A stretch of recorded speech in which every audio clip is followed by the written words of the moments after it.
కానీ ఒకటి చెప్పండి సత్యనారాయణ గారు, అంటే మీకు మంత్రి పదవి ఇచ్చేటప్పుడు అంటే 2012 అనుకుంటా, అవును 2012 నవంబర్లో అవును మీకు ఎంఓఎస్ ఇచ్చారు. ఇప్పుడు ఇచ్చే ముందే మీరు ఏం చేశారంటే, మీరు మీడియా దగ్గరికి వచ్చి సోనియా గాంధీ గారు నాకు మంత్రి పదవి ఇస్తానన్నారు, సో నాకు మంత్రి పదవి నేను త్వరలోనే జాయిన్ అవ్వబోతున్నానని చాలా ముందుగా చెప్పారు. మీకు సోనియా గాంధీ గారికి మధ్య నడిచినటువంటి సంభాషణ మీడియాకి రివీల్ చేశారు.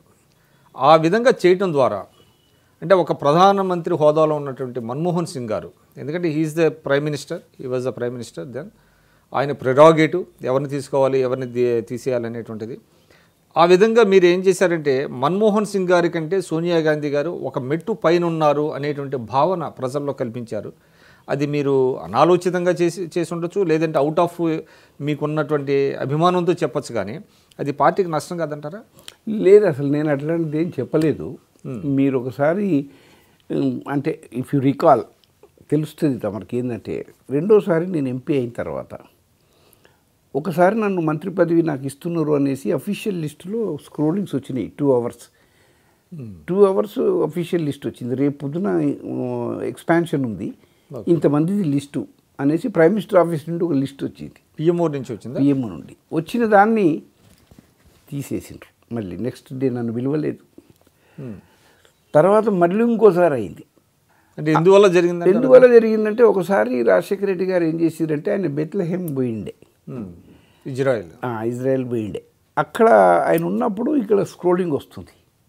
2 hours వచ్చింది. తర్వాత ఎవరు ఆయనకు చేరదీసి ఎవరు చెప్పేసిండ్రో తెలియదు, కానీ ఆయన అప్పుడు ఢిల్లీ పెద్దలకు ఏం చెప్పిండంటే, నాకు నేషనల్ ప్రాజెక్ట్స్ మాత్రమే కావాలి. ఒకటి ప్రాణహిత చేవల్ల, రెండోది పోలవరం ప్రాజెక్టు. ఇవి నేషనల్ ప్రాజెక్ట్స్ కింద డిక్లేర్ చేస్తే నాకు చాలు, కానీ నాకు యూపీఏ 1లో ఏదైతే ఉందో 2004-9లో ఉన్న గవర్నమెంట్లో ఉన్న మంత్రులు మాత్రమే నాకు కావాలి, అడిషన్స్ ఎవరు వద్దు.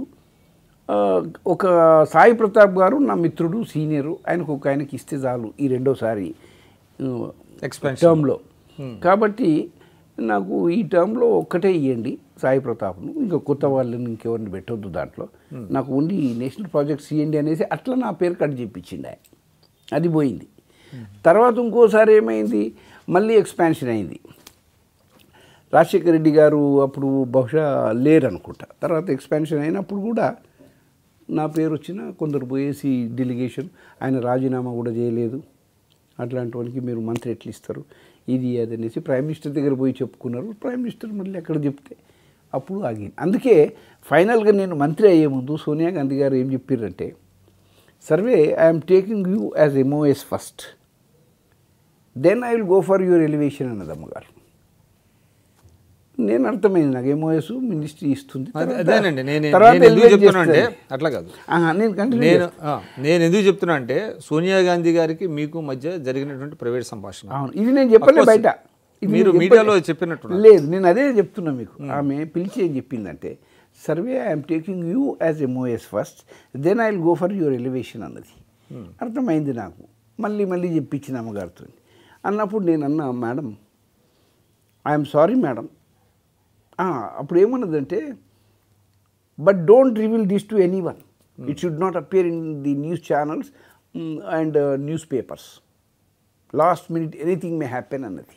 ఓకే, ఇచ్చేది ఆమెనే, ప్రైమ్ మినిస్టర్కి చెప్పేది తనే, మరి last minute anything may happen అని ఎందుకు జరిగింది కూడా కదా మీ విషయం. అందులో 2 సార్లు అట్లా పోయింది నాది. ఎవరో ప్రెషర్ వేసి, ముఖ్యమంత్రి ఎవరో ప్రెషర్స్ వేసి 2 సార్లు నన్ను కానీలేదు. కాబట్టి ఈసారి ఏం చేసిందంటే, don't reveal this to anyone, last minute anything may happen అంటే, నేను I'm sorry madam, you should permit me to say this at least to my wife and children, such a great elevation in my life, I cannot hide this from my wife and children అంటే, okay you tell your wife but ask her not to reveal this to anyone అన్నది. కాబట్టి నేను అసలు చెప్పలేదు ఇంకెవరికి. మీరు మీడియాతో చెప్పారండి? చెప్తాను ఇప్పుడు. నేను చెప్పలేదు ఎవరికి. ఇంకా రేపు ఎక్స్పాన్షన్ ఉంది, అప్పటి వరకు కూడా నేను చెప్పలే. కానీ ఈ 2-3 రోజులు మీడియా అంతా నా దగ్గరికి వచ్చి నన్ను సతాయించిండ్రు బాగా, స్క్రోలింగ్స్ ఇచ్చిర్రు. కోపంతో ఉడికిపోతున్న సర్వే సత్యనారాయణ స్క్రోలింగ్స్ ఇచ్చారు. మినిస్ట్రీ వస్తలేదని అందరికి వచ్చేస్తున్నట్టు, ప్రైమ్ మినిస్టర్ ఆఫీస్ నుండి ఇన్ఫర్మేషన్ వచ్చినట్టు, సెక్రటరీ క్యాబినెట్ సెక్రటరీ నుండి టెలిఫోన్లు వచ్చినట్టు చెప్పుకుంటున్నారు మంత్రులు కాబోయే వాళ్ళు. కానీ సర్వే సత్యనారాయణ మాత్రం సైలెంట్గా ఉన్నాడు, ఉడికిపోతున్నాడు అన్నట్టు చెప్తే అప్పుడు నేను ఒకరోజు ముందు ప్రెస్ కాన్ఫరెన్స్ పిలిచిన, నా బంగ్లాలో ప్రెస్ కాన్ఫరెన్స్ పిలిచి చెప్పిన అసలు అట్లాంటిది ఏం లేదు, నాకు 15 రోజుల ముందే అమ్మగారు చెప్పిండ్రు. సో ఆ కాంటెక్స్లో మీరు చెప్పారు. 15 రోజుల ముందే చెప్పిండ్రు. But she he's asked me not to reveal this to anyone. అందుకు నేను చెప్పలేదు, అమ్మగారు చెప్పింది కాబట్టి నేను ఎవరికి చెప్పలేదు. కానీ చెప్పడం కూడా పొరపాటేనట్టు. లే, అప్పటికి అందరు చెప్పేసుకున్నారు కదా. నాకు టెలిఫోన్లు వచ్చినాయి, నాకు టెలిఫోన్లు వచ్చేసినాయి, ప్రైమ్ మినిస్టర్ ఆఫీస్కి వెళ్ళి వచ్చేసింది, క్యాబినెట్ సెక్రటరీ చెప్పేసిండు అనేసి అందరూ చెప్పిండ్రు. అగ్రీడ్. బట్ మీరు ఇదంతా పార్టీలో జరిగినటువంటి చర్చని మీరు రివీల్ చేయడం ద్వారా ఏమైంది? ప్రధానమంత్రి కాదు నిర్ణయాలు తీసుకునేది క్యాబినెట్లో, ప్రధానమంత్రి కూడా నేను అదే చెప్తున్నా, సోనియా గాంధీ గారు అనేటువంటిది రాలేదంటారా? లేదండి, ఇప్పుడు నేను అదే చెప్తున్నా. ఇప్పుడు ఏమన్నానంటే అమ్మగారు నాకు చెప్పింది, ఎవరికి చెప్పకమన్నది, అందుకే నేను ఎవరికి చెప్పలేదు. కానీ ప్రధానమంత్రి గారు కూడా ఈరోజు నాకు ఉదయమే మాట్లాడినరు, టెలిఫోన్ చేసిండ్రు. నిన్ననే నాకు క్యాబినెట్ సెక్రటరీ టెలిఫోన్ చేసిండు, రేపు ప్రమాణ స్వీకారం చేయాలి మీరని. కాబట్టి ఇవన్నీ నాకు ఉన్నాయి, కానీ నేను చెప్పదలుచుకోలేదు. ఎందుకంటే అమ్మగారికి మాట ఇచ్చిన చెప్పొద్దన్నది, కాబట్టి నేను చెప్పాలి.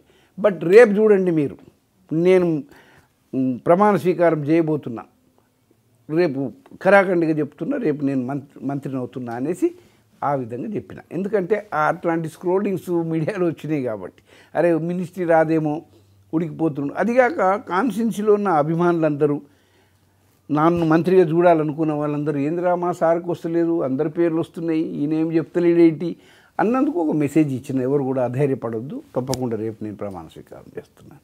అట్లా జరిగింది.